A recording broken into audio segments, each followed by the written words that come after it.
gi ma moomee guddi gi ñoom ñoo ko moomee mbay guddi gi yàgg na neex na te metti na te dëgër na kaj loolu affaire bu garaaw la xale xamu ko loolu dafa am miel am plante boo xam ni su guddi gi xaajee la tudd dañ ne 45 minutes avant laalal ñaari cuillère boo laalee ñaari cuillère xoolal da ngay bëri doole da ngay bëri doole guddi gi neex lool yàgg lool livraison à domicile c'est possible kon li may wax xam ngeen lan la miel la ak ay plante loolu nag mi ngi jugee Paris mi ngi tudd la nuit nous appartient wooteel 77 751 59 59 ñi ngi bàyyeekoo Sacré-Cœur 3 ñu livré la ko yée guddi gi day neex lool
salaamaaleykum fidèle ami internetu VIP people mbégte ak bànneex saa su ne di waxtaanee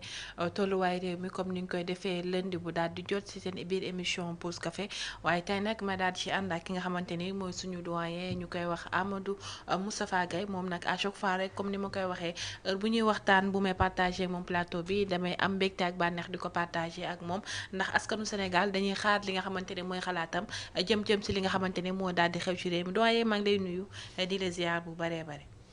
waaw maa ngi tàmbalee sama kàddu ci di muslu ci seytaane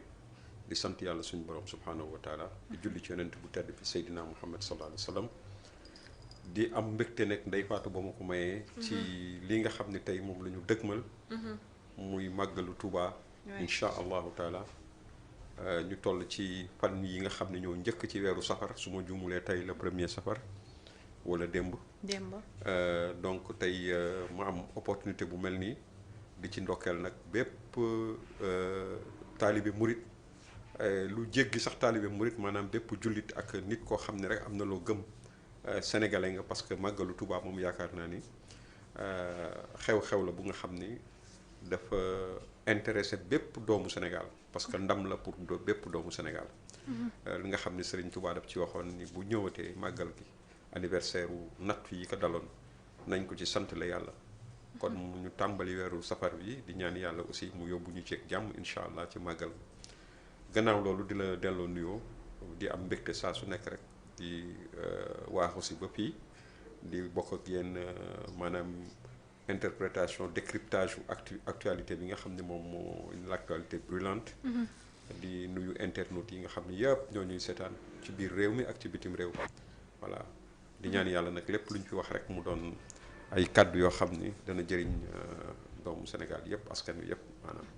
di lay jaajëfal bu baax a baax moom nag di suñu doyen bu baax comme ni mu ko waxee ñu dëgmal màggal Touba nekk ci safar tey di deuxième jour safar bi mu nekk loo xamante ne saay bu ñëwee rek mbégte la ñuy daal di àndal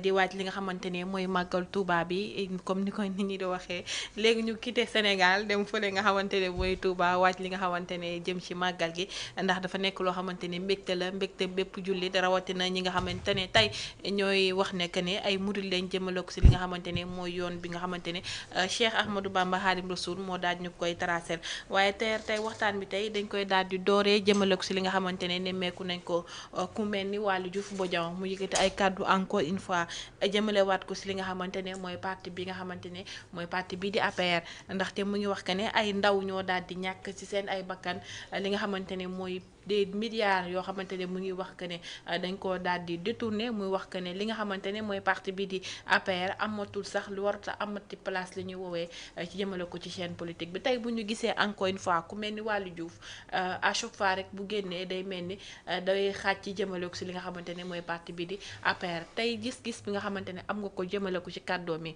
ban gis-gis nga si daal di am doyen. waaw Ndeye Fatou nag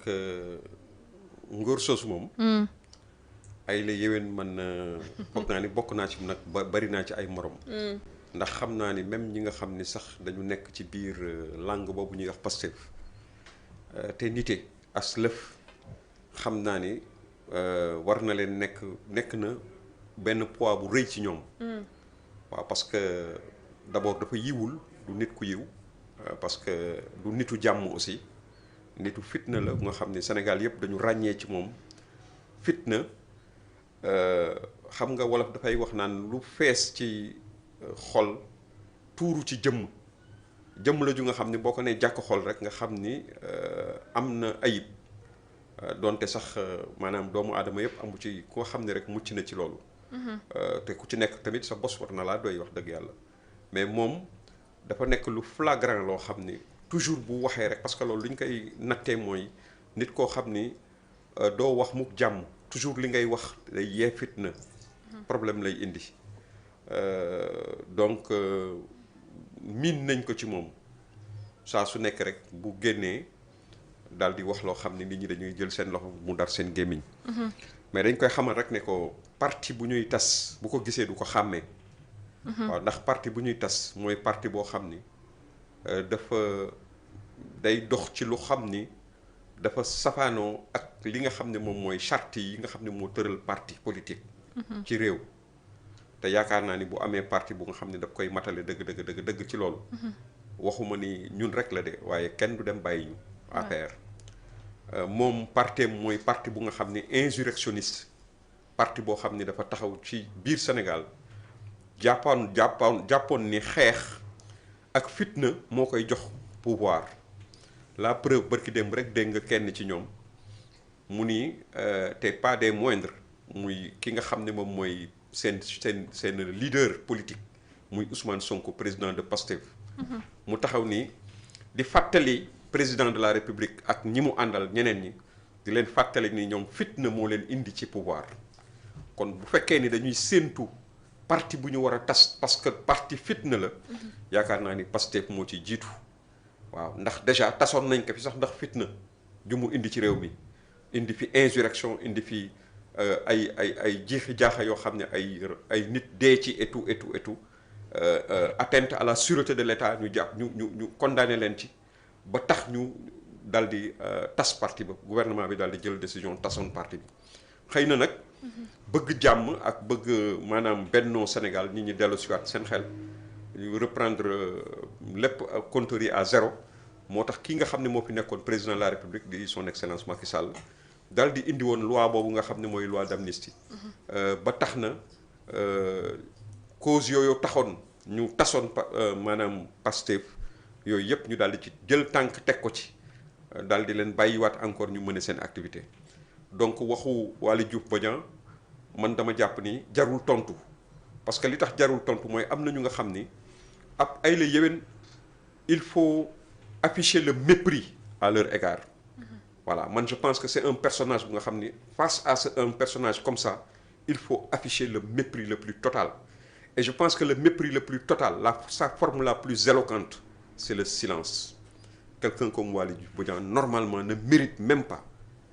que nous autres de l'APR ou de l'opposition ñuy attardé wu ci ay waxam dañuy jàpp rek constater daal di jàll mais taxaw di waxanteeg moom ak yooyu bu gisee parti en tout cas bu gisee parti bu ñuy tas moom du ko xam je sais que nag man personnellement jàpp naa ni li nga xam ne moo koy motiver boobu ba léegi li koy motiver pour muy indi fitna ci Sénégal waxagu ko ba léegi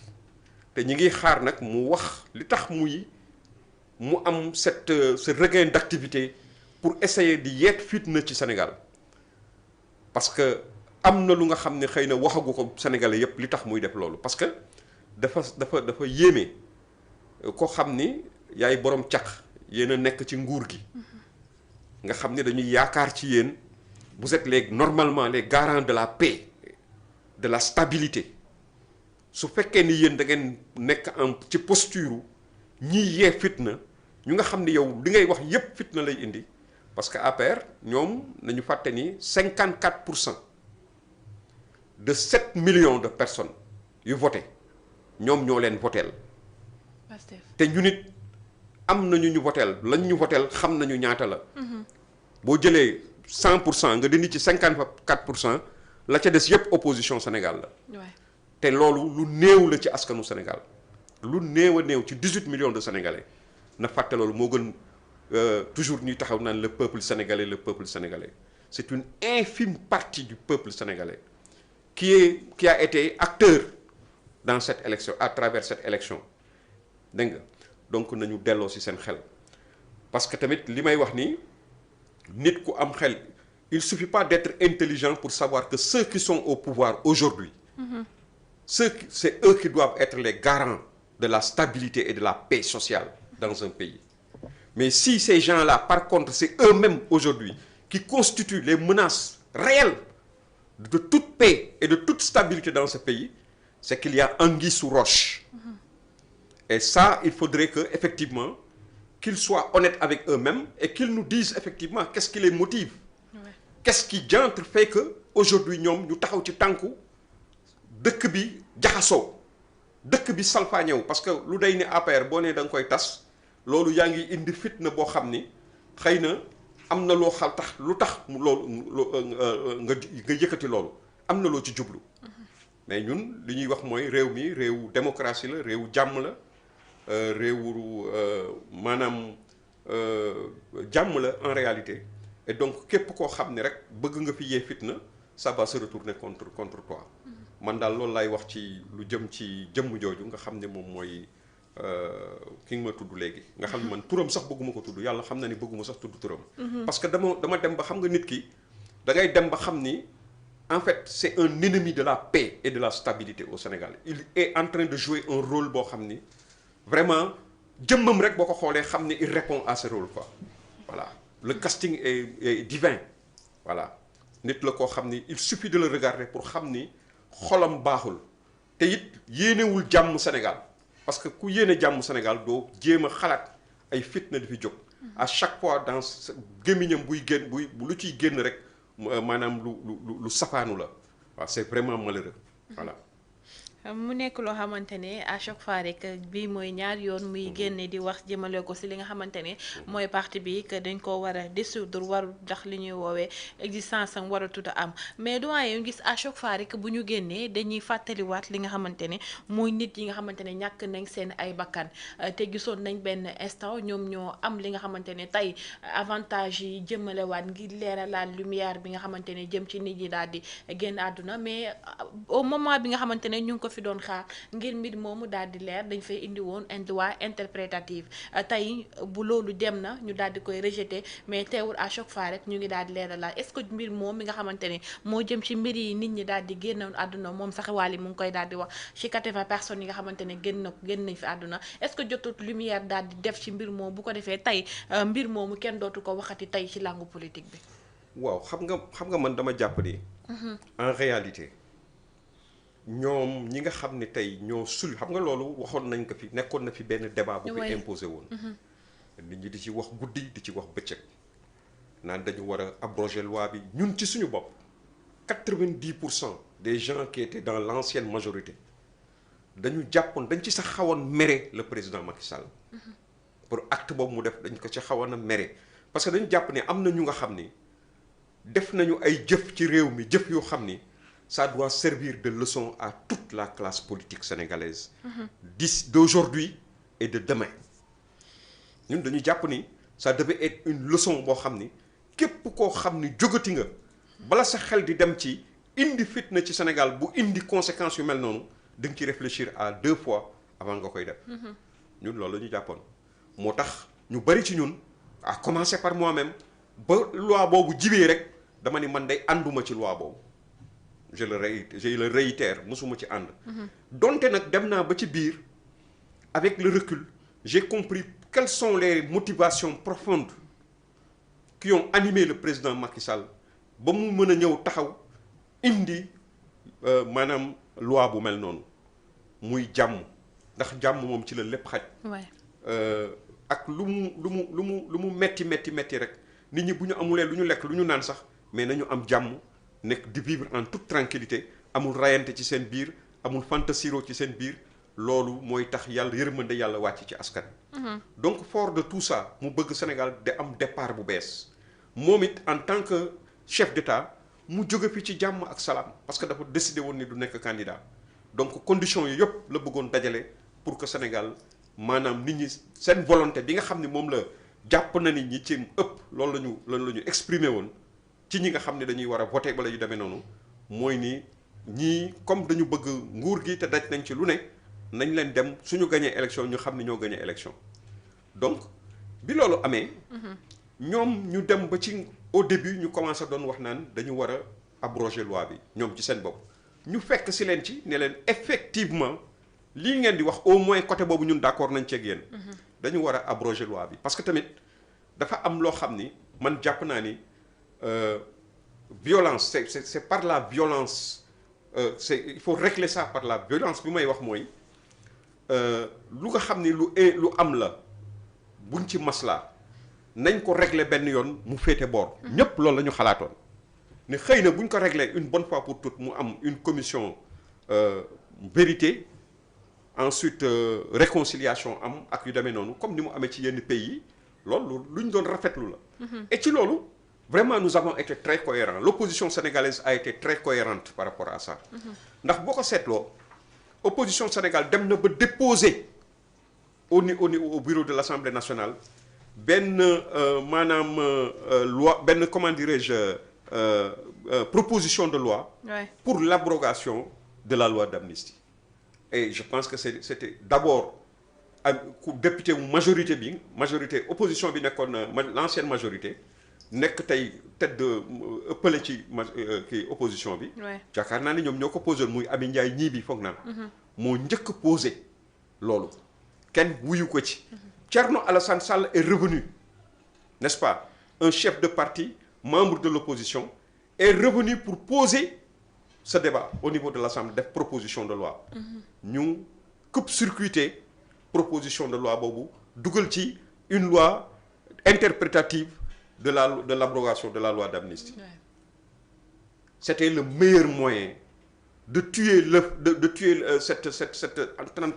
entreprise dans l'œuf parce que xamoon nañ ni loolu du jàll parce que nañ ko bëggoon tegee xamoon nañ ni yoon du ko nangu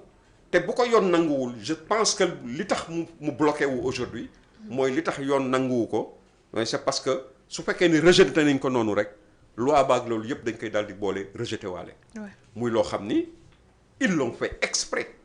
parce que xam nañ ni arrangé wu leen ñoom ci seen bopp parce que ñun dañu jàpp ni effectivement alhamdoulilah comme ñoom je ne sais pas comment est-ce qu'ils vont procéder parce que bu fekkee ni dafa am une loi d'amnistie qui est en vigueur jusqu'à présent dañul ñu dem ci conseil constitutionnel ñu am lañ lecture ba ñu bëggoon nit ñi am ko ci ñu dàq lecture boobu mooy l'interprétation de la loi et cetera donc léegi mais yaakaar naa ni bu fekkee ni dañuy dem ci ay commission d'enquête pour loolu day fekk ni ñu lever loi bi d'abord loolu moo cohérent mais tout xola même malgré ça même dans disons la violation même de la loi on est preneur mais xam nga lan moo ma wóor te leer ma mooy ni ñoom lii c'est contre eux qu'ils le font parce que yooxu dana jib fu ñu ko yaakaarewul ñoom ci seen bopp parce que tamit bu fekkee ni am na ay nit ñu génn àdduna ci situation yu demee noonu mais faaw ñu taxaw interroger lu tax loolu am pourquoi cela s'est-il passé quelles sont les causes mbir mi fu mu jógee est-ce que dañu tëb rek nit ñi génn ci mbedd mi ni dañuy xeeb parce que ceeb amul dëwlin amul nit ñi seen dund metti na liggéey amul dàq nañu nit ñi wala nangam ak nangam wala troisième mandat président bi fi nekk dafa bëgg def troisième mandat ndax loolu lañ doon kaas déedéet kenn mësul def manifestation bu xam ni dafa jëm ci troisième mandat kenn mësul def manifestation boo xam ni dafa jëm ci ni ceeb bi dafa yokku wala dëwlin ji dafa yokku le coût de la vie est exorbitant et cetera et cetera. Ça n'a jamais été le cas. Ce qui s'est passé, c'est qu'un homme a été accusé, leur leader a été accusé par une jeune femme de viol. Mbir mi dem tribunal mu ñëw taxaw janoog sénégalais yi wax ak ñoom li muy wax ak ñoom woote ñëpp dégg ko les vidéos sont là ñëpp dégg ko ñu woo ko mu ni mortal combat laa leen woo. mbir mi dootul toog ci ay salon di wax mais jaay joxe sa bakkan la su ko jaree. ci loolu la ñu nekk 2021 ba fi ñu nekk ni suñu joon ba ba élection yi di ñëw ñu dem dans le cadre d'élections libres et démocratiques ñoom ñu gagné élection yi. donc amul benn instant boo xam ne rek nit ñi dañu ñëw fekk ay nit parce que defuñu dara dañu nekk seen biir kër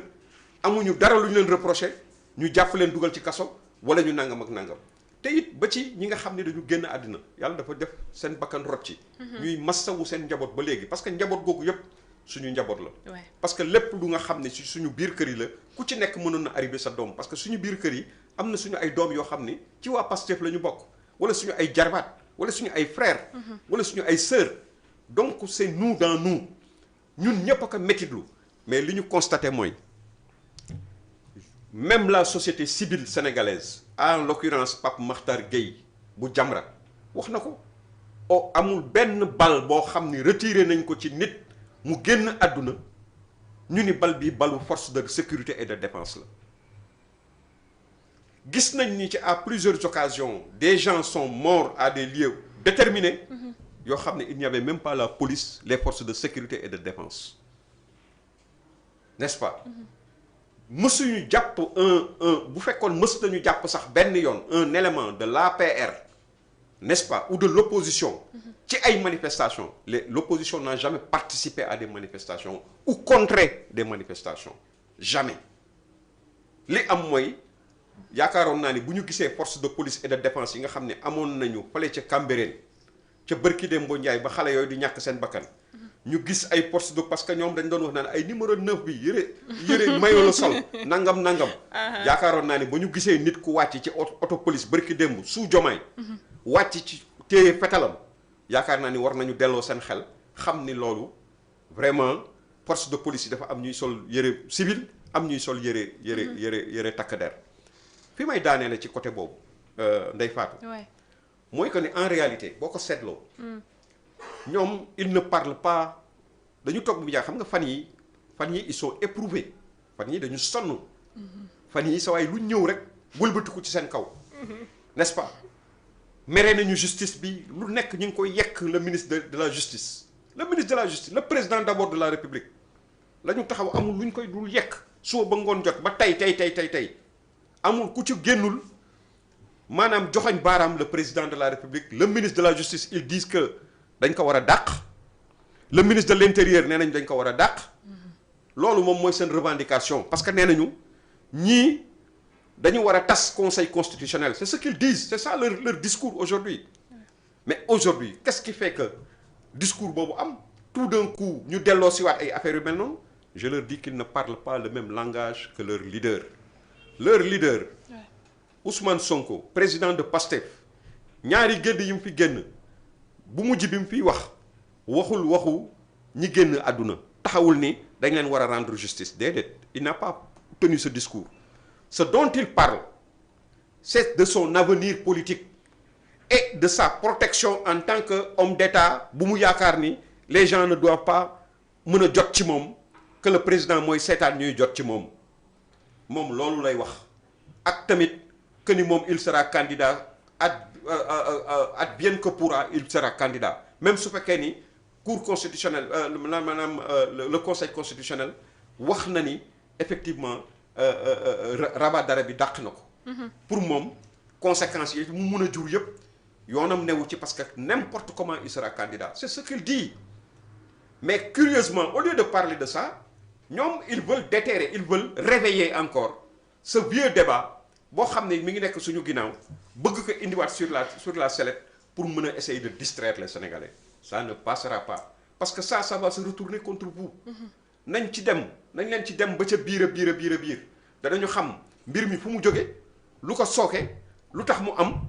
ñi nga xam ne génn nañu àddina lan moo leen rey et cetera bu ñu demee ba ca biir je pense que yooku dana jógee fu nga xam ni peut-être ñoom espéré wuñ ko woon. voilà. mu nekk lu am solo tey ñi nga xamante ne jot nañ fee ñàkk seen bakkan ci li nga xamante ne mooy événement yi fi amoon mars 2021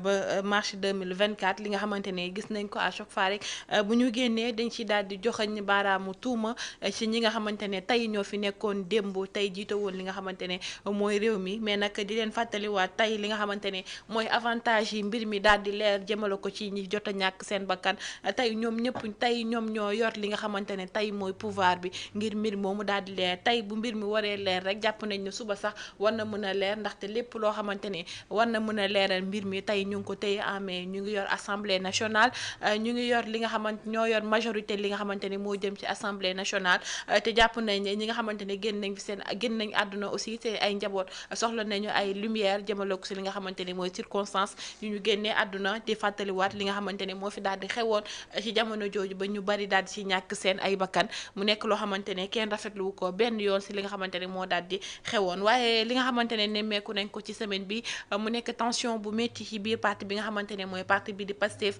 ndax gisaat nañ lu mel ni conseil constitutionnel à chaque fois rek bu ñu génnee di wax rek da leen daal di delloowaat si li nga xamante ne moom la yoon daal di waxaat jëmale ko si li nga xamante ne mooy mbir mi ndaxte gis nañ li nga xamante ne moo jëm ci portant ci règlement intérieur bi ci assemblée nationale ñu gisaat li nga xamante ne mooy 7 sages yi ñëwaat nañ di ñett si li nga xamante ne moo jëmaat ci mbirum bi nga xamante ne Amadou Ba moo ko daal di porté waat à chaque fois rek conseil constitutionnel da leen di delloowaat li nga xamante ne tey mooy yoon li nga xamante ne moom la daal di digle. ndeysaan dégg naa ko sax moom Amadou Ba mu naan xam nga ndeysaan jël yi dafa metti ba nga xam ni surtout nag nit koo xam ni da ngay tëggoo sa bopp naan da nga def droit. ay yu demee noonu juriste nga ay yu demee noonu. mais vraiment war na wut nag juriste dëgg mu nekk ci wetam pour mën a saytu ba xam ndax lii war na mën a nekk wala mënul nekk gis dégg naa ko mu naan ndeysaan mu ciy jéem a la xam nga nañ bukki bu gannaawam lakk pour être poli. bukki bu gannaawam lakk day wut morom. dégg naa ko mu naan Aïssata Tall Sall bokk na ci ñi signé affaire bi ndeysaan xamul ni Aïssata fi mu nekk nii as gor la soo xam ni mënatul taxaw sax di ci lu nga xam ne leer na ko ni lii bu demee dañ koy dàq. du fa nekk di werante ak ñoom di teg ay débat yu dul jeex ñu koy naan dem na fii ak dugg na fii ak di ko xas ak di ko nangam ak nangam. déedéet daf leen di bàyyi ñu mbëkk miir bi bu ñu mbëkkee miir bi dellu si xam ne lii mënul nekk. ndegam ñun ñi nga xam ni du ñu ay juriste ñoo xamoon ni lii mënta nekk parce que l'article 88 de la constitution sax daf ko daal di leeral pouvoir yi dañ du ñu benn. le pouvoir exécutif le pouvoir législatif et le pouvoir judiciaire mënuñu nekk benn. le pouvoir exécutif moom mooy jiite réew mi dirigé par le président de la république le chef de l'état moo ko yore yeneen pouvoir yëpp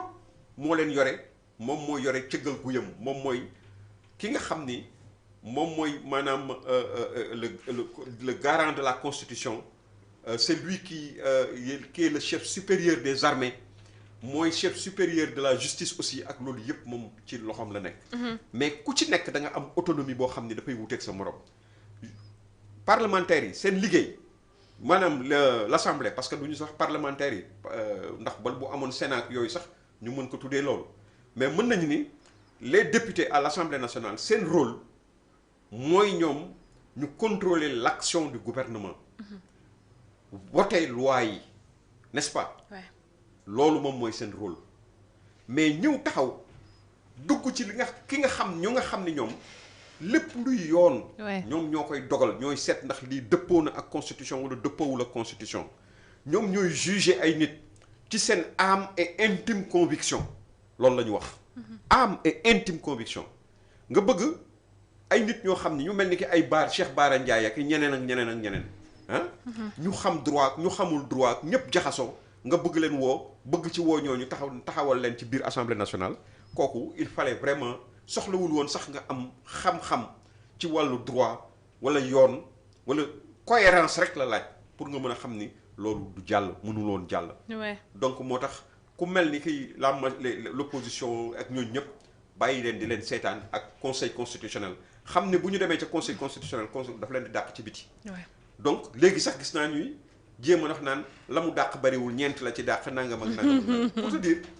à quel point ces gens aujourd'hui ils sont dans une situation boo xam ni. mais vraiment déplorable. da nga leen di sax yërëm n'est-ce pas nekk ci nguur amee majorité bu day ni mu amee te mënuloo xamuloo sax lan moo normal ak lan moo normal. ouais. moo tax tey à chaque fois. il vole de revers à revers. bu ñu leen dàqee tey bu ëllëgee bu ñëwee ñu dàqaat leen. loolu nag moo yëkkati nag fi mu nekk nii xolu ñenn ci ñi nga xam ne presque jànguñu sax école di taxaw naan ay ku mel ni ki benn ci seen député yi bëgguma sax tudd turam mi ngi doon wax taxaw naan lu tolloog 130 députés d'accord ci benn affaire juróomi nit di ko dindee xam nga ni kooku xamul yoon. xamul sax lan moo xew li géej gi riir sax xamu ko. kooku normalement waru sax nekk député. parce que bu fekkee ne yow mënoo xam puis doolee pouvoir justice conseil constitutionnel nga xam ni du cour.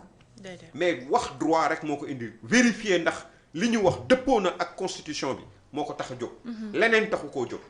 ah nga xam ne ay ñi nga xam ne seen xel dafa màcc ci loolu boo indee loo xam ne dëppoowul ak charte mais dañ naan la lii dëppoowul ak charte. may nga naan ay lu 130 députés décidé ñeent juróomi nit toog daan naan dañ koy dindi wala juróom-ñaari nit mais vraiment il faut être certaines personnes pour pouvoir penser à ça quoi di génne loolu seen gémmiñ quoi. donc vraiment ces gens ils font pitié au lieu de s'occuper des véritables défis qui les interpellent des défis de développement des défis de maanaam dundu sénégalais yi li ñuy dund ñu améliorer seen dund. ah fexe ba réew mi nekk ci jàmm fexe ba mucc ci weer wu dee ñu taxaw ci ay luuma financier di fa leb xaalis boo xam ni kenn xamul fu ñu koy dugal. au lieu que ñu nekk ci loolu di ci kërëng-kërëng ils sont dans la guéguerre totale au sein de leur parti aujourd'hui leur parti est divisé en 1000 morceaux ñii ngi saaga fii ñii ngi saaga fale saaga yi ñuy wax ci réew mi yépp jógewul fenn lu ñoom ci seen biir ñooy saagante ñoom seen biir ñii ils sont pro président de la République le président Diomaye d'autres ils sont pro Ousmane Sonko et ils se crêpent les chignons.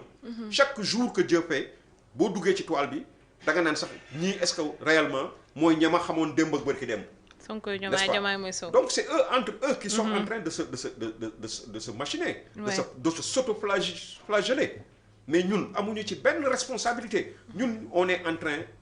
n'en déplaise à celui dont tu parlais tout à l'heure le gars l'énarque chargé de sécurité comme j'ai l'habitude de dire n'est-ce pas. Un énarque généralement li ñuy xalaat ci moom mooy mu xereñ ba nga xam ne affaire yu xereñ lañ koy jox mu koy lijjanti mais un énarque bu nga xam ni finalement yow ay affaire parti politique yaa fa yore lépp lu jëm ci sécurité mais vraiment xam nga ni kooku amul kenn amuñu yaakaar ci moom en réalité quoi ci wàllu xam-xam. Donc ku mel noonu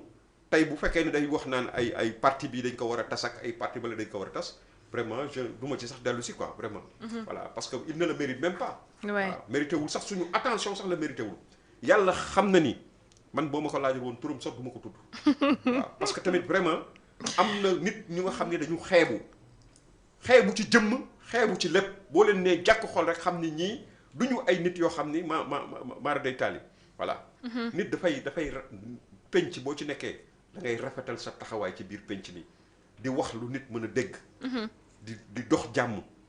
voilà mais nekk ci penc bés boo waxee rek wax njaaxum xam nga ni fitna bëgg yee fitna mënul weesu fekk lu day ni kuréel yu day ni APR nga naan da nga koy jéem a tas wala da nga koy jéem a nangam naan dañ ko war a tas. voilà te amuloo benn motivation bu tax loolu mën a am. Vraiment c'est être sur des positions de provocateur quoi. Voilà. ci Sénégalais tey ci jamono ji problème yi situation yi dafa gën a compliqué ñuy gis li nga xamante ne mooy conseil constitutionnel dafa affirmer waat que l'indépendance de la justice principe fondamental de l'état de droit garanti par l'article 88 de la Constitution est un corollaire nécessaire à la séparation des pouvoirs mu ne cela interdit toute ingérence des pouvoirs exécutifs et législatifs dans l'exercice de la fonction judiciaire mu nekk loo xamante ne nemmeeku nañ ko jëmale ko tey ci conseil constitutionnel ba tey sax ñuy gannaaw bi mu waxee bi mu dàqee li nga xamante ne moo jëm ci mbirum assemblée nationale règlement intérieur bi sax doyen gis nañ sax ñuy wax que ne tey dañoo dañoo war a tas li nga xamante ne mooy conseil constitutionnel bi ndax ne nemmeeku nañ à chaque fois rek luñ dugal leen mu daal di koy daax est-ce que jotu tey ñi nga xamante ne ñooy proposer ay mbir jëmale ko di ko débbal conseil constitutionnel jotul ñu daal di dend ak ñi nga xamante ne tey ay seen xam-xam màcc na ci wàllum yoon lim la daal di wax bien vrai que ñu ngi wax que ne am nañ ay 4000 cadres mais nemmeeku nañ gisuñu benn yoon tey bu ñu waxee 4000 cadres bu yóbbee assemblée nationale teewu da koy daal di est-ce que jotul ñu daal di xool ñi nga xamante ne mën nañ ne waxtaan ak ñoom jëmale ko ci mbir yi ñuy proposé ba ëllëg bu ñu dematee conseil constitutionnel du ko daal di dàq. ah mi ngi doon de xam nga fi mu nekk nii bu fekkee ni le parti au pouvoir. nga xam ni seen le chef de leur parti le président de leur parti aujourd'hui moom moo nekk ci mooy occuper le poste de premier ministre du Sénégal. su ñu demee ba taxaw contre l'avis du président de la République ñoom seen bopp ñu taxaw ni dañu war a def nangam ak dañu war a def nangam dañu war a tas conseil constitutionnel. simplement parce que le conseil constitutionnel à chaque fois d'abord la cour suprême. la ñu njëkk attaqué. parce que indi nañu lu nga xam ni ci kanamu rabat d'arrêt boo xam ne ci kanamu cour suprême wax le droit. ni lii kat dëppoowul ak yoon rejeté ko dàq ko yow bu fekkee ni ça t'est favorable pour yow pour ñoom toutes les décisions que ces instances de justice doivent prendre dafa leen war a nekk loo xam ne lu profitable ça doit leur être profitable quoi. mais loolu réew la. déggoo tey léegi ñuy wax naan dañu war a tas conseil constitutionnel bu ñu tasee conseil constitutionnel lu ñu fay def dañu fay teg yeneen nit yoo xam ni ñoom seen conseil constitutionnel au lieu que mu nekk conseil constitutionnel Sénégal day nekk conseil constitutionnel Pastef boo xam ne day valider automatiquement de manière automatique tout ce qui vient de Pastef ñoom ñu bëgg leur volonté dañ koy exécuter à travers ça mais comme kay soxlawul taxawal conseil constitutionnel. nañu bàyyi ni suspendre nañu droit yi. ak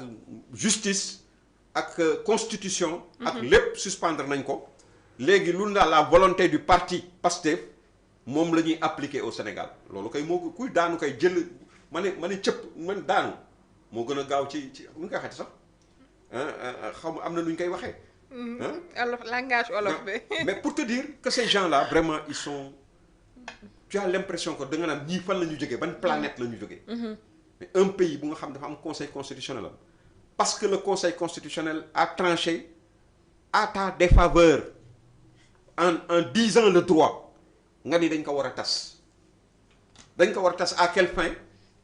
pour wut des gens yoo xam ni jàpp nga ni bu ñu ñëwee. lépp loo leen wax ñu def ko. mais ça c'est manquer de respect même aux magistrats. en réalité parce que boo jàppee ne am nga magistrat yoo xam ne boo leen nee def leen lii ñu def ko. mais c'est vraiment parce que boobu yaa ngi leen waxuma la manque de respect sax mais yaa ngi leen di saaga. parce que un magistrat nga xam ni koo xam ni dafa sol ay tubayam ci banc école ay shortam école primaire secondaire dem université dem lycée dem université dem ENAM génn am lijaasam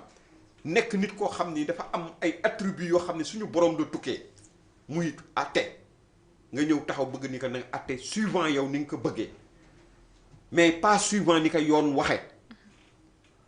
ba tax nga naan nañu tas conseil constitutionnel ak nañu changer cour suprême ak nañu def nangam ak nangam mais xam nga ni loolu bu fekkee ni nag loolu xanaa ñoom seen enquête bi ñu bëgg def sur les événements entre 2019 xaw ma 2021 ba léegi xanaa dañuy jiital tas conseil constitutionnel ba pare fi mu nekk nii ñoom dafa mel ni loolu la ñu bëgg quoi tas conseil constitutionnel juridiction yëpp ñu daal di ko annuler daal di ñëw taxaw ni leen dañuy def seen enquête bopp bu nga xam ni gis nga wax naa ko fii nañu delloo seen xel ci lenn lii nga xam ni sumb nañ ko li ñu sombi danañ ko naanal seen bopp ñoom xamuñu sax parce que ministre de la justice bii nga xam ne tey ñi ngi taxaw guddeeg bëccëg di ko yekk lu mel ni xeme di teg ci deram lu ne tey ñoom nee nañu enquête bi na am mais enquête bi na am mais bés bu enquête bi amee ba nga xam ni yoon jox na leen tort sur toute la ligne bu ñu taxaw ni enquête bi nangam wala bu ñu ne enquête bi nangam nous en tout cas nous avons confiance entièrement à la justice de ce pays nous savons absolument que fii amul benn autorité buy joxe ordre na nit tiireel ci nit wala rayal nit wala nangam ci ñi nga xam ne ñoom ñoo fi jógee loolu c'est absolument clair te absolument rien ne peut prouver le contraire n'est-ce pas léegi nag li ci des mooy wax naa ko fii même ñoom bi nga xamee ne am na nit ñu dee ci seen magistère nga xam ne ay nit ay takk der ñoo leen la ñu wax ni ñoo leen rey. lan laa la wax fii dama na la violence légale seul l'État a le monopole de la violence légale. nit bu fekkee ni par exemple comme ni ko commissaire boobu nga waxee ni damay fàtte turam ñu jógee université di ñëw di song si daaf pour taal daaf di fu nga xam ne moom mooy division administrative du fichier xaw ma mu lañ koy waxee. administrative du fichier voilà nga xam ni direction administrative du fichier foog naa la tudd mooy daaf. nga xam ni lépp loo xam ni jëm na ci wàllu pièce d'identité ak yooyu yëpp foofu lañ ko loger di ko fa liggéeyee. ñu jóge fa taal université pour dem taal foofu kooku bu fekkoon ni dafa joxewul ordre bi wax na effectivement il a usé de stratagème pour fexe ba endiguer loolu sànni leen ay grenade ba ñu tas. mais ñooñu dans ce cas là même bu tiiree woon sax dara du ko ci fekk parce que tamit intérêt wu état bi ci yenn situation yi moo ëpp importance lu nga xam ne moom mooy ay nit yoo xam dañu ñëw bëgg pour jéem ko yàq tey université ñooñu doon def loolu ci université lu leen fa mënoon arrivé dara du ci fekk waa état bi parce que loolu aussi kenn du ko nangu amul benn pays ci àddina buy nangu ay samba booy dugg si biir université taal lépp loo xam ne dafa nekk ci biir université bi loolu kenn du ko nangu. États-Unis gis nga fii barki dem boo njaay ci affaire Trump boobu temps yi nga xam ne Trump dafa am jafe-jafe ak nguur ga fa nekkoon ay nitam dugg ci biir Sénat bi mais États-Unis dañ leen tiire ay bal lañ leen tiire ñu daanu. te loolu amul Sénégal. fii li fi am ñoom buñ koy lijjanti nañ ko lijjanti ci seen biir ñoom ñi nga xam ne ñoom ñoo jàpp ni à chaque fois que nit dee na la tension ou la pression est sur du côté du régime en place bi fi nekkoon ñoom ñoo ko wax keneen wax ko. pour que il n'y a pas ma ne lépp loo nu nit wax am na lu tax mu wax ko donc qui avait intérêt à ce que des Sénégalais meurent en réalité c'était pas le pouvoir parce qu'on ne peut pas gérer un pouvoir et avoir intérêt à ce que des gens meurent n'est-ce pas ça n'a pas de sens on rétablit l'ordre n'est-ce pas établir l'ordre nag mooy fexe ba dara du nga xam ne lu mën a safaanu dana ci mën a am donc ña nga xam ne ñoo doon toog di théoriser naan plus nit ñi di dee plus pression di am ci nguur gi fi nekkoon nañu laaj ñi dee lan moo leen rey en réalité c'est à eux qu'on doit demander ça et je pense que bu ñu taxawalee enquête aussi mais nit ñi aussi ñi ngi fi xam seen àq xam seen yelleef xam lépp nu mu demee addina si aussi taxaw janoog ñun ñëpp bu boobaa nit ñi danañu xam yaakaar naa ni yooxu dana jóge pour nga xam ni peut-être xalaatuñ ko woon voilà lu am solo nga daal di wax ci li nga xamante ne mooy fi daal di xew ñu daal di def enquête xool ndax yuuxu dina jóg fi ñu ko foogee wutoon ndaxte tey ci jamono ji situation Sénégal bi comme ni nga koy waxee rek population sénégalaise bi ñu ngi dund lu métti tey à chaque fois rek bu ñuy xaar ay sorties yu ñuy génn ngir xool naka la ñuy def régler li nga xamante ne mooy problème population sénégalaise bi dañuy gis ne à chaque fois rek dañ koy jéem a centraliser wu jëmale ko ci benn débat politique boo xamante ne te Sénégal yaakaar amul leen nekkul politique kese rek moo fi daal di am yaa li nga xamante ne mooy naka la nit ñi war a dundee ak li nga xamante ne tey moo daal di xew di nawet bi ak inondation yi nga xamante ne am na fi naka lañ war a mën a def ba problème yooyu daal di mën a génn ci réew mi ba ku nekk mën a def ci li nga xamante ne say occupation te doo am benn pression boo xamante ne yaa ngi koy dox jëmale ko ci sa ab njaboot waaye tey nag lépp rek dañuy xool rek jëmale ko ci politique bi te politique kese nekkul li nga xamante ne moo jëm ci réew mi yaa éducation am na santé am na justice am na li nga xamante ne tey nemmeeku nañ ko muy mbay mi naka lañ war a mën a xool ba mbay mi nekk mbay bu mucc ayib mais nag gisuñu benn yoon débat yi nga xamante ne moom la ñuy xaar tey si ñi nga xamante ne moom ñoo ŋànku nguur gi ñu leeral ñu si mbir moomu naka la ñuy def lan programme nañ mën a teg ba mbir moomu daal di suqaliku mais déedéet lépp rek dañ koy daal di accentuer yu ñu fi dee woon APR dañ ko war a dissoudre conseil constitutionnel alors que loolu nekk moo muy jëmal li nga xamante ne mooy suñu réew mi kana bien vrai que am na benn rôle bu important importance boo xamante ne mu ngi koy war na ko cee mën a jouer mais jouer wu ci à 100% li nga xamante ne mooy yëkkatiwaat li nga xamante ne mooy économie réew mi te à chaque fois rek dañ koy daal di wax c'est décevant par rapport ak li nga xamante ne démb dañ ñoo diggoon li nga xamante ne mu jàpp nañ un Sénégal de rêve la woon un Sénégal boo xamante ne tey ku nekk mën nga ci gis sa bopp sans pour autant nga daal di jéggaane dem beneen dëkk mais doyen mu nekk loo xamante ne situation bu catastrophique la mais à chaque fois rek dañuy wax que ne yàlla nañu yàlla dolli sutura rek bañ mën a tenir li nga xamante ne moo daal di xew ci réew mais situation bi c'est très compliqué fu ko waaye daal di nattu rek daal di na ko fay daal di romb mais bu ñu jugee ci li nga xamante ne nemmeeku nañ ko fi ci mbirum Waly Diouf Bodian ak li nga xamante ne mooy conseil constitutionnel bi nga xamante ne député nekk yu mel ni Amadou Ba ak li nga xamante ne nemmeeku nañ ko fi kàddu yu ñagas yi nga xamante ne jug na fi dañuy dem ci li nga xamante ne gis nañ ko muy la forte mobilisation bi nga xamante ne gis nañ ko démb fële ca Fouta yi dooleel li nga xamante ne mooy Farba Ngom di wax li nga xamante ne mooy libération sans condition. waaw mais xam nga loolu mooy encore une fois xam nga déjà ba ca Agnam. le ton a été donné d'abord à Agnam. Oui. On a vu avant même l'arrestation de Farba Ngom mais cette mobilisation unique dans ces 5 dernières années bu nga xam ne gis nañ ko fële à Agnam n'est-ce pas. Oui. lu mel noonu aussi ñu gis nañ ko à Saint-Louis. lu xaw a mel noonu gis nañ ko à Saint-Louis nga xam ne pont Faidherbe bu tuuti mu daanu dafa meloon ne ñaari rakka yi lañ fa doon organiser. Oui. Gisati nañ ko encore à Ourossogui nga xam ni vraiment tout le Bosséya et même au-delà du Bosséya même le Fouta dans sa totalité n'est-ce pas. ñëpp a ñëw daje foofu à Ourossogui maa ci wetu maître Bokar Thiam n'est-ce pas ànd ak ñi nga xam ne ñooy responsable APR yi def marche bu am solo boobu nga xam ni dara amu ci amul gaañu amul yàq amul dara une marche pacifique comme on sait le faire comme on sait les faire les marches pacifiques nga xam ni ñun dañu tàggat ci loolu yàq du ci am dara du ci am te jàpp naa ni c'est une démonstration de force bu leen wan ne la effectivement fii ñu jëm ci kanam yàggatul dara on va leur en servir nag ba ñu doyal sëkk loolu moom c'est absolument clair. Mais li nga xam ne moom moo waral marche yooyu xam nga ni mooy li nga xam ne dañuy jéggi yoon actuellement parce que ku mel ni Farba Ngom ñu jàpp ko te biñ jàpp nga xam ni kenn jugé gu ko présomption d'innocence la am ba léegi. Malgré maanaam jalgati yi ñu jalgati ci yoon yépp ba ci ni ñu commencé dindee malaanum kiirlaayam ba ci dañ ko jàppee ci kaso bi amu ci dara lu nga xam ne nit ñi rafetlu nañ ko mais teewul mu nekk ci situation bu nga xam ne tey wér-gu-yaramam sooxe na sooxe boo xam ni moddu xeetu enquête ak re-enquête bu nekk def nañ ko avec des médecins c'est la deuxième fois que des spécialistes de la médecine se prononcent sur son cas wax ni kii sa santé n'est pas compatible avec le séjour carcéral que dafa war a génn dem ci ay njabootam faju ci këram n'est-ce pas mais teewul ba léegi ñi ngi ko téye te kenn condamné ko kenn waxul ni dafa def dañu am rek procureur rek moom moo ni nañ ko jàpp ndegandi en attendant affaire am ñu koy leeral donc yaakaar naa ni finalement on ne sait même plus quelles sont les motivations profondes pour le retenir comme ça toujours en prison. Farba Ngom doit être libéré loolu la yoon wax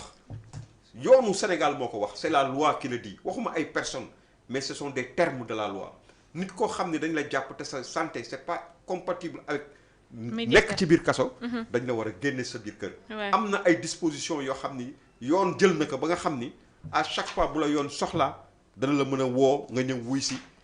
mu bu fekkee nañ lay atte ñu attel en attendant bu ñu lay war a déglu nga ñëw ñu déglu la bracelet électronique mi ngi fi liberté provisoire mi ngi fi liberté conditionnelle mi ngi fi lu nekk ngi fi n'est-ce pas contrôle judiciaire mi ngi fi lépp ngi fi mais daal li ñu remarqué mooy qu'est-ce qu'ils veulent réellement jàpp nañ ni ñoom Farba Ngom génn ci biti gàcce la ci ñoom te Farba Ngom dana génn te danañu am gàcce parce que li tax dana génn mooy Farba Ngom xanaa dañuy guddal jël rek mooy li ma bëggoon wax léegi mais lii leer mooy bu ñu demee ci procès ils n'ont absolument rien de concret loo xam ne mën nañ ko teg ci kanamu sénégalais yi ak àddina si lu mën a inculper lu mën a tax ñu condamner Farba Ngom il a été simplement accusé il attend son procès ñi ngi koy instruire danañu xam nu muy mujjee bu ñu demee ba ca àtte ba sénégalais yëpp danañu xam ay avocat am taxaw àddina yëpp taxaw danañu xam ndax Farba Ngom def na wala deful. te bu defulee aussi gàcce googu ñuy bañ gàcce gu gudd gàcce gu gàtt ka gën nañ ko bàyyi mu dem këram loolu moo gën. voilà te du moom rek tous ces gens yi nga xam ne tey xoolal ñi nga xam ne dañ leen téye ci ay affaires yu ñàkk solo ñi ngi leen téye ci kaso bi normalement waroon nañu wax ci seen ñoom c'est délibéré rek pour wax ndax yoon jàpp na leen wala lu yoon bàyyi na leen muy ku mel ni ki Bachir Fofana mu mel ni ki Moustapha Diakhaté ak ñeneen mais tey sous prétexte d'une grève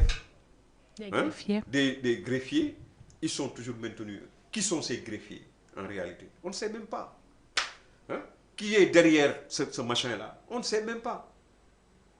Les leaders de ce mouvement-là, sont-ils des gens pro-Pastef? Oui ou non? On ne sait pas. Est-ce que c'est pas parce que effectivement ils sont certains que si le délibéré sera favorable à ces gens-là pour ñu génn et ils ont la volonté de les maintenir en prison? On ne sait pas. Donc vraiment jàpp nañ ni à chaque fois qu'il y a des grèves comme ça il doit y avoir des moyens effectivement de comment dire de faire respecter le service minimum. C'est la moindre des choses. N'est-ce pas? Parce que tamit lu jëm ci santé ak lu jëm ci ay affaire u liberté ay doomu aadama je pense que kenn du ko foyee quoi. kenn waru ko foyee voilà. En tout cas on est très inquiet par rapport à ça. ñu gis benn forte mobilisation bi nga xamante ne nemmeeku nañ ko mbirum dossier Farba Ngom ñoom nag ñuy demander li nga xamante ne moo jëm ci libération sans condition mbirum Farba Ngom te sax doyen ñu ngi doon wax que ne li nga xamante ne mooy association de malfaiteurs bi dàq nañ ko waaye teewul ba tey mu ngi ci ay loxoy yoon moom Farba mais ba tey dañuy desandi ci mbiram ndax gis nañu ku mel ni Dame Mbodj te di nga xamante ne mooy directeur de société gestion des infrastructures publiques moom mi nga xamante ne gis nañ kàddu yi nga xamante ne yëkkati nañ ko gannaaw bi ñu ko invité di wax que ne Farba doit rester en prison est-ce que c'est à Dame Mbodj moo war a définir tey ku war a génn kaso ak koo xamante ne warul génn kaso. C'est dommage mais vraiment plus que comment il s'appelle l'autre le gars du port plus que lui moi je ne veux même pas parler vraiment j'affiche le mépris envers Dame Mbodj c'est quelqu'un que je méprise en réalité wax ay waxam sax duma ko def quoi sincèrement je suis désolé Ndeye Fatou mais tout le monde sait que bon c'est quelqu'un bu nga xam ni ce qui l'intéresse c'est un carriériste quoi c'est quelqu'un qui est intéressé par ak nag lu mu ko mën a jaral nag ci àddina parce que c'est quelqu'un bu nga xam ne bu yàggul dara doon wax naan il se disait que ni moom bokkul sax Pastef aujourd'hui il est plus royaliste même que les rois quoi en réalité intérêt boppam moom la ci lay dox bon c'est quelqu'un bu nga xam ne vraiment man defuma ko nawle sincèrement defuma ko nawle wallahi al-azim wa rabbul kaaba defuma ko nawle politique laa wax defuma ko parce que politique dafa am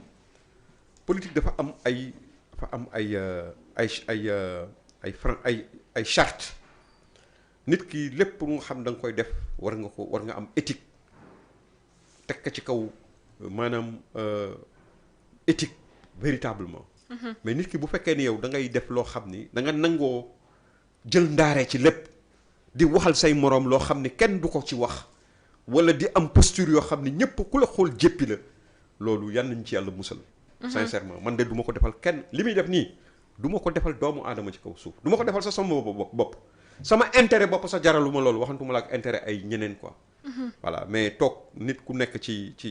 dans les yow yaa ngi nekk ci yaa ngi liggéey leneen directeur général lu leneen nga tu n'es pas membre da nga doon wax sax ni doo membre Pastef et tout tey bu fekkee ni yow da ngay xam nga au lieu que nga def sa liggéey def la nga xam ne moom lañ la sant li la yàlla jox cër ak noo mën a mel jox nañ la cër direction nangam ak nangam au lieu que nga dem toppatoo sa liggéey yaa ngi nekk chaque fois bu nit ñi jaaxlee rek ci yenn affaires yi yow yaay ñëw génne loo xam ni ku ko dégg aussi daf du ci am lu dul di la jéppi voilà c'est malheureux quoi mais moi un Dame Mbodj c'est dommage sama kal la et tout moi les Mbodj et les Gaye ça a toujours été surtout nag les Wade et les Gaye la sax lu soxla les Mbodj et les Gaye mais ñoom sama kal lañu mais je sais que les Wade l'autre y a un Wade là qui m'attaquait l'autre jour benn Wade bu ma doon attaqué ci wax bu ma doon wax ci Mimi Touré moom laa xalaat waaw mais c'est vrai que moom kooku nag moom mooy sama mbokk parce que les Wade et les Gaye sont très liés par l'histoire je pense que am na benn xam naa dinañ ci du tax digression la mais dinañ ci mës a dellu si mais ànd nañu sax def les Gaye et les Wade def exil parce que dafa amoon benn waddeen boo xam ni dafa mel na lu tojoon bëtu doomu Braque du Waalo je parle sous le contrôle de Amadou Diaw Baxaw mu toj bët bi bi mu tojee bët bi ñu bëgg ko teg lu dul yoon ngayee ni ñoo taxaw ne wax dëgg yàlla waddeen bi te dañ koo tooñ nangam ak nangam ba mujj gi mu am ay jafe-jafe entre les Gaye les Wade et les Mbodj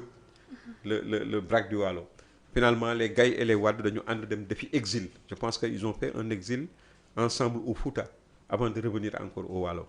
donc pour dire que du point de vue même ci dans l'histoire yooyu yu mat a tenir compte la entre ay nit yu nga xam ni ay kal lañu wala ay c'est dommage que je parle d'un Mbodj comme ça mais sincèrement politiquement je ne dis pas defuma ko nawle ci dundin wala yu demee noonu mais en matière de politique moom defuma ko ci nawle sincèrement parce que daal taxawaayam ci penc mi ñaawlu naa ko trop voilà taxaw di sa donne un spectacle ci waxinam ci kàddoom du kilifa daal xam nga du kilifa parce que kilifa am na taxawaay boo xam ni surtout nag am na sant yoo xam ne boo ko amee war nga am set bañ a nangu say maam gën la quoi voilà da ngay taxaw fa ñu tegoon seen tànk nga war a teg sa tànk mais toujours nit ñi bu ñu la gisee bon ku ci nekk ku la gis bu la déggee nga wax rek mu taf loxoom ci gémmiñam loolu yal nañu ci yàlla musal vraiment. mu nekk lu am solo mbirum Farba Ngom dañ koy daal di masawuwaat bu baax a baax moom mi nga xamante ne tey caabi féete na ko gannaaw waaye gis nañ mbooloo mi nga xamante ne boobu ba tey ñu ngi koy daal di dooleel ci li nga xamante ne mooy jëm ci di wax li nga xamante ne pour ñu daal di koy libérer mu daal di delluwaat ci këram bien vrai que ñu ngi wax que ne santé permettre ko mu dund ci li nga xamante ne mooy milieu carcéral waaye boobu ba léegi mu ngi ci ay loxo yoon ñu xool fan la wànneentu di mujjee ci ay gëtam ndax gis nañ mbooloo mi nga xamante ne topp nañ ko démb ak mobilisation bi nga xamante ne bu ak takku la di ko soutenir encore une fois ak képp koo xamante ne tey caabi féete na la gannaaw ñu ngi lay daal di masaw bu baax a baax mais doyen ñu gis lenn loo xamante te nga baal ma di wax tamit ni mobilisation yooyu mais bientôt incha allah di nga gis lu mel noonu à Louga bientôt di nga gis lu mel noonu à Guédiawaye en attendant Dakar je sais que à Dakar plus de 1 million de Sénégalais vont sortir génn ci mbedd mi taxaw dans le cadre d'une manifestation pacifique wan àddina yépp témoigner ko ñu xam ni effectivement ñun bu ñu jógee lu ñu téye yombul quoi voilà. lu am solo nga wax ndax loolu day permettre ñu daal di dem ci li nga xamante ne gis nañ ko ñu naan Alliance pour la République ñoom nag ñu ngi dénoncer li nga xamante ne mooy la détention de ki nga xamante ne mooy Lat Diop avec d'autres proches de Macky Sall ainsi que les chroniqueurs Abdou Nguer Bassirou Fofana Badara Gadiaga ñoom daal di regroupé aussi parti de l'opposition dans le mouvement de Lassou Front pour exiger leur libération mu nekk loo xamante ne lu am solo la. encore une fois tout à fait waaw ñooñu ñëpp xam nga. véritablement ce sont des détenus d'opinion nga xam ni seen kàddu lañ leen jàppee seen xalaat lañ leen jàppee ku ñu waxoon ci àddina ku ñu waxoon il y a quelques années bu ñu dellu woon ginnaaw ñu wax ni un gouvernement de Pastef au pouvoir dana jàpp ay nit dana jël battre le record ah de régime yoo xam ni ñoo jàpp nit en un temps aussi court diggante at nga jàpp ci autant de personnes pour des délits d'opinion kenn du ko gëm même ñi àndoon même les gens de la société civile yi àndoon ak ñoom sax tey gàcce mi ngi leen di rey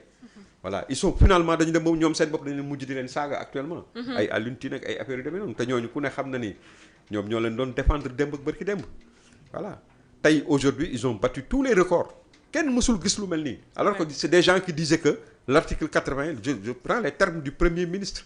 qui était qui est le président de Pastef dans l'opposition il disait que c'était une hérésie l'article 80 hein mais aujourd'hui ils en usent et ils en abusent absolument voilà mu nekk mbir mu doy waar ndax mbirum Bachir Fofana ñi ngi wax diffusion de fausses nouvelles ba tey amaguñu sax li nga xamante ne mooy bonne nouvelle mbirum Abdou Nguer ñuy wax lañu wax carrément lan lañuy toppee Abdou Nguer Lat Diop tamit la même chose gis ñu benn yoon loo xamante ne mbir mu leer la loo xamante ne tey mën nañoo wax que ne lii moo tax ñu daal di leen jàpp te boobu ba tey gisuñu daal di ci àddu ñuy wax que ne greffier yi ñoo daal di grève moo waral ñu daal di leen maintenir boobu ba tey. waaw mais aujourd'hui cette grève là xam nga grève bi rek dafa lay won ne la ce gouvernement là ne travaille pas. ndax lan mais une grève boo xam ni dans un secteur aussi névralgique nga xam ni ay ñii ngi wut ay certificat de mariage ñii ñu ngi wut lu ne ñu seen casier judiciaire ak leneen on bloque toute la justice d'un pays ci benn affaire bu nga xam ni normalement le gouvernement waroon na mën a jël le taureau par les cornes wax ju neex sax je le dis je le répète encore sarax la les greffiers yi nga xam dañu grève su fekkee ni seen ay àq ak yelleef rek moo leen tax a jóg xam nañ lu normal ak lu normal lu état mën a def ak lu état mënul def léegi lu état mën a def léegi lu mu mën a def après et cetera mais loolu yëpp c'est dans le cadre de discussion mais ces gens qui sont avec ñi ñu janool mais le premier ministre il doit c'est lu ñu koy doyee su fekkee ni am premier ministre mënul lijjanti conflit bu am bu grève bu mel nii mënul toog wax ak ay nit ba nit ñooñu déglu ko nangu li mu wax moo tax man ma ni non est-ce que réellement ñoom ils ont la volonté de régler cette question dafa yàgg parce que cette question là ñun ñi nga xam ne ay bokkuñu ci gouvernement sax bu ñu joxoon parent d'élève maanaam bu ñu ko joxoon ay nit rek ay sénégalais lambda rek bu ñu leen wooyoon convoqué leen ne leen doxal leen ñu ci affaire bi pour affaire bi régler wu ñu régler ko mais boobu ba léegi nag ñu gis ni saa yi aucun effort n'est fait sinon on a vu le ministre de la justice bu ni dana def ay réquisitions nangam ak nangam mais jusqu'à présent amul benn effet amu ko. Ils vont décréter encore je pense aujourd'hui ils ont décrété encore quelque chose demain en même temps et après-demain je pense que fan yi yëpp ñu ngi nekk encore ci grève bi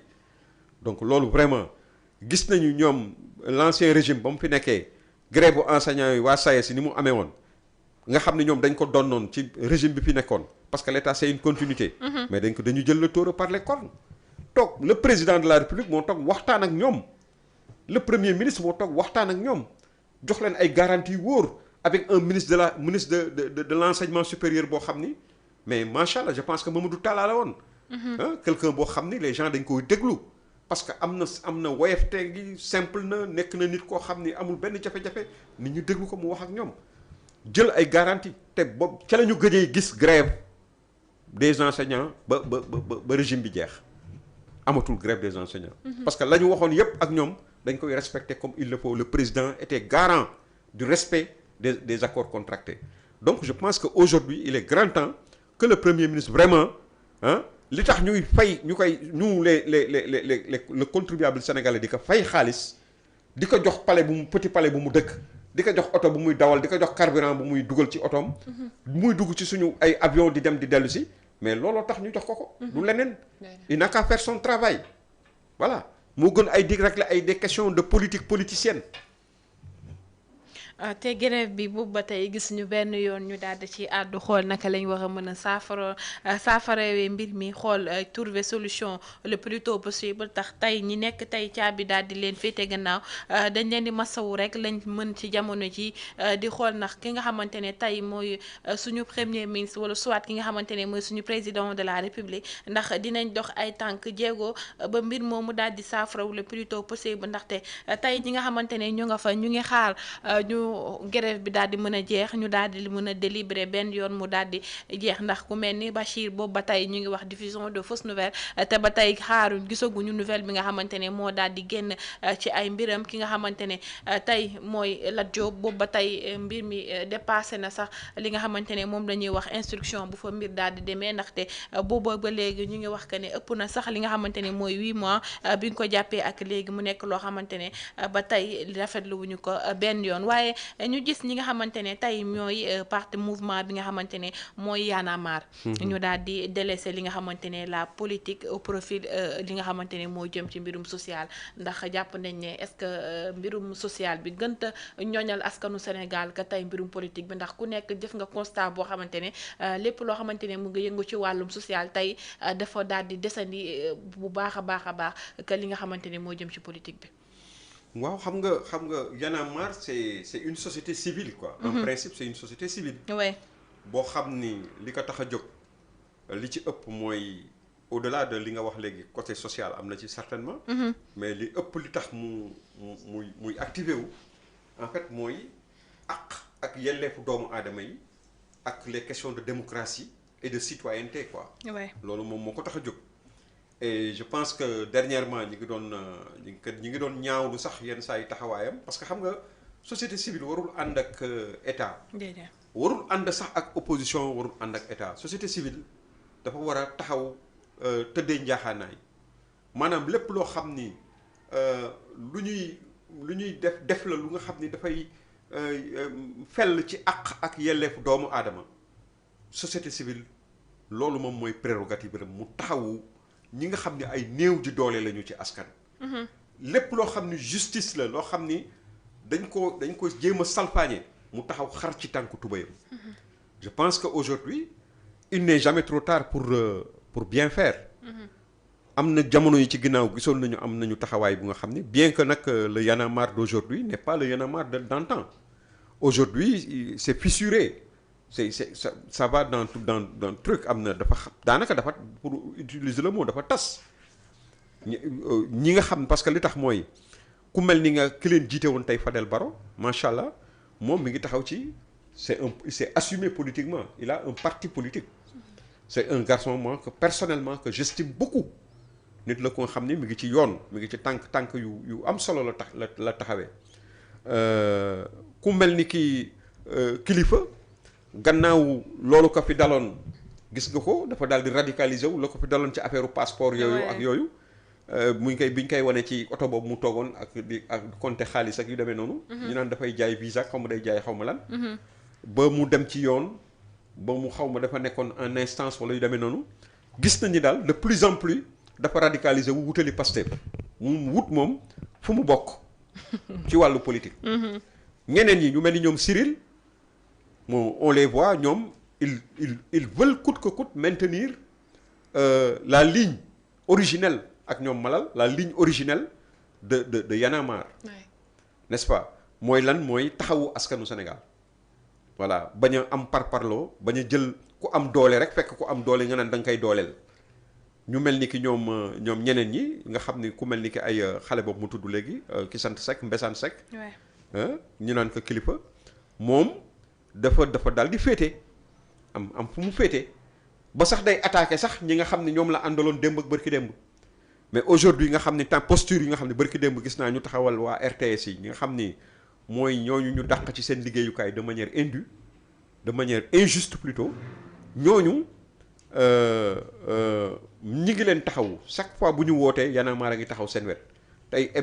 héberger leen ci fi nga xam ne moom mooy seen siège c'est ce qu'on attend de Y en a marre voilà su fekkee ni lettre de noblesse yi nga xam ne amoon nañ ko en 2011 bëgg nañ ko retrouver je pense que posture boobu nga xam ne mooy seen posture originelle moom la ñu war a ligne boobu moom la ñu war a continuer di ko défendre donc on les félicite et on les encourage dans ça voilà même s'ils ont commis des erreurs dans le passé nga xam ñun ñëpp constaté nañ ko parce que tamit am na nit ki même su nekkee dans l'opposition te nekkul ci dëgg am na yu nga xam ne da nga war a taxaw nag ni nangam ak nangam lii du dëgg quoi xam nga parce que une fois tu as entendu Malal li mu wax mu ni am na koo xam ni dafa taxawoon fii ni xam na 94 milliards yi xaw ma lan ci ban compte la nekk ci nangam ak na mais noonu la société civile di taxawee mais bu fekkee da nga bëgg nit wax la benn affaire rek parce que neex na la nga ànd ak moom di ko défendre ak di ko taxawu loolu du yoon tey gis nga ñi ngi attaqué sax Malal sax ñi ngi koy attaqué soit dit en passant maa ngi gis Fadilou Keita muy parce que Malal nee na si on ne laisse pas les gens parler les armes vont parler mais moom xamul ni l'article 2 même de comment dirais-je des droits de l'homme et des peuples daf ko consacré loolu n'est-ce pas de 1789 daf ko consacré dañu wax ni l'oppression engendre la résistance n'est-ce pas loolu wax ji nga xam ne Malal dafa di rappeler ni li nga xam ne moom moo fi amoon démb te am ci parti boo xam ne ñun ci parti yooyu la ñu yaroo muy ànd jëf MRDN mouvement révolutionnaire pour la démocratie nouvelle nga xam ne dañu jël seeni nit di leen tàggat politiquement et idéologiquement di leen armer politiquement et idéologiquement nga xam ne bu ñu demee ci ay débat du ñu sëgg seeni ñoñ du ñu mer danañu kontaan xam ne ñii dañ leen di yëkkati ca kaw dañ leen di yëkkati ndax ay arguments yu dëgër yu ñu am mu ni loolu moo fi amoon mais tey li fi am nii dara ci loolu taxawu fi mais yow bu la Malal waxee loolu Malal il a émis des paroles de sagesse au contraire li mu wax parole de sagesse la ñoom au lieu que ñu approprié wu parole de sagesse yooyu ñi ngi ko ci jéem a jaar pour quelqu'un qui les défendait pourtant il y a même pas longtemps ñu ngi fay jéem a jaar pour sànk ko nan dañ ko war a déglu dañ ko war a yóbbu dégg parce que dafay def xaw ma appel à l'insurrection xaw ma wala xaw ma incitation à la violence. Non, ces gens-là ils sont pathétiques, ils font pitié à la limite, n'est-ce pas? Pour des gens yoo xam ne dañoon taxaw di wax ay waxu àq ak yelleefu doomu aadama non, c'est grave. tey xoolal des gens qui les défendaient aujourd'hui pour un rien, pour un point de vue sur 1000, ils sont prêts à les mettre en tôle, à œuvrer pour qu'ils soient en tôle. Non, c'est triste. C'est triste. Tu te demandes comment ils pensent, quoi, ces gens-là. Qui ils sont réellement. Parce que tamit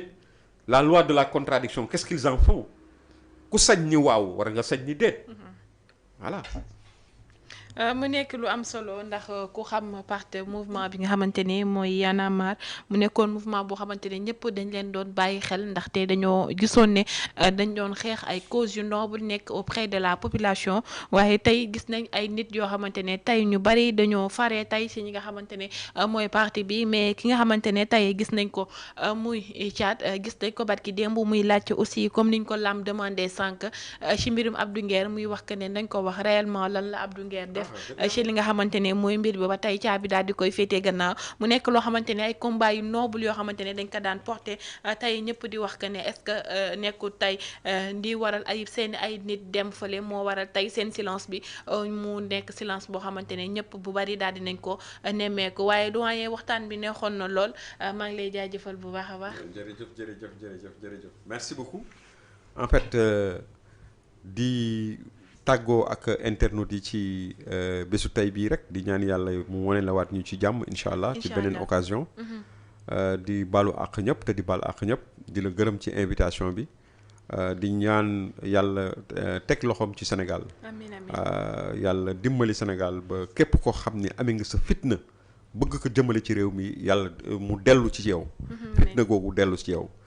ndax jàmm moom ci la lépp xaj. te it di ñaan yàlla weeru safar wi nga xam ne ci la ñu nekk di weeru résilience ndax loolu la ñu Cheikh Ahmadou Bamba Khadim Rasoul loolu la ñu jàngal la résilience parce que nit koo xam ni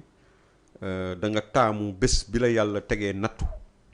nga taamu ko pour saa su ñëwatee nga sant ci yàlla suñ borom. loolu dans le monde entier amul kenn ku ko def kenn ku dul Cheikh Ahmadou Bamba Khadim Rasoul. kon loolu lu rëy lu nga xam ni sénégalais yëpp dañ ko war a approprier wu ak benn religion bu ñu mën a nekk ku nekk war nga approprier wu loolu parce que tamit amul benn religion bu rafetluwul koo xam ni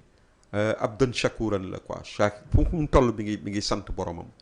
voilà donc yal na yàlla yokk leeram Cheikh Ahmadou Bamba te taas ñu ci barkeem te barkeem rogalaat ci Sénégal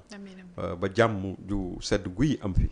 salaamaaleykum wa rahmatullah. waaleykum di la jaajëfal bu baax a baax moom suñu doyen di Amadou Moustapha Gueye à chaque fois rek dañuy am mbégte ak bànneex di partager moom plateau bi ndax li nga xamante ne mooy xalaatam jëm ci réew mi jàpp nañ ne xalaat yu muccaay la tey ku ko daal di dégg dina la mën a jëriñ si li nga xamante ne naka ngay daal di doxalee ak naka lañ war a mën a def ba soppandi li nga xamante ne tey mooy réew mi ba mu génn ci li nga xamante ne mooy guddi gu ba set guddi gi nga xamante ne daal na fi daal di nekk. waxtaan bi ñu doon waxtaanee li nga xamante ne mooy mbirum Waly Diouf Bodian ak li nga xamante ne mooy conseil constitutionnel daal dina ko débouté moom Amadou Ba ak li nga xamante ne gis nañ ko muy forte mobilisation bi nga xamante ne nemmeeku nañ ko ci ay ñoñ ñi nga xamante ne ñoo féetee ànd ak ki nga xamante ne mooy Farba Ngom. ami internaute VIP people seen émission pause café fii lay daal di jeexee waaye ñu ngi leen di dig daje ba ci kanam ak suñu yeneen jotaay ñu ngi leen di jaajëfal bu baax a baax.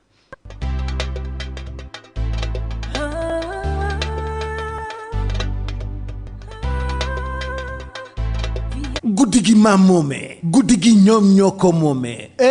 mbay guddi gi yàgg na neex na te metti na te dëgër na kaj loolu affaire bu garaaw la xale xamu ko loolu dafa am miel am plante boo xam ni su guddi gi xaajee la tudd dañ ne 45 minutes avant laalal ñaari cuillère boo laalee ñaari cuillère xoolal da ngay bëri doole da ngay bëri doole guddi gi neex lool yàgg lool livraison à domicile c'est possible kon li may wax xam ngeen lan la miel la ak ay plantes loolu nag mi ngi jugee Paris mi ngi tudd la nuit nous appartient la nuit nous appartient wooteel 77 751 59 59. ñi ngi bàyyeekoo Sacré-Cœur 3 ñu livré la ko yée guddi gi day neex lool